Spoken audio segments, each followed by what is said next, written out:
Nothing can be more frustrating when you sit down to watch one of your favorite programs on Peacock App and you run into issues streaming it. Well, in today's tech video, I'm going to show you how to fix Peacock App if it isn't working on your ONN Smart TV.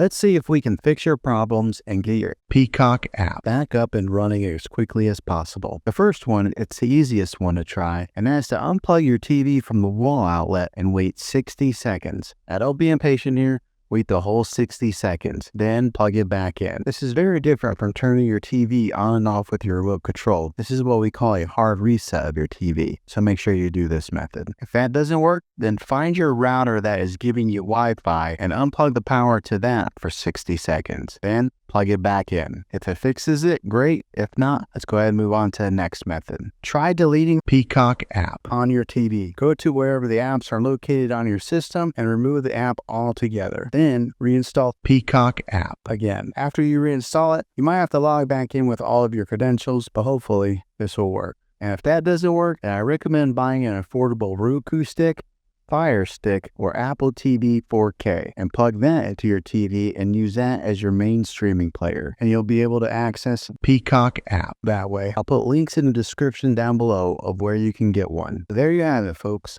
If this video was helpful, go ahead and click a thumbs up on it. Go ahead and subscribe to my channel. I make tech videos all the time, and I would love to have you back in the next one. Take care.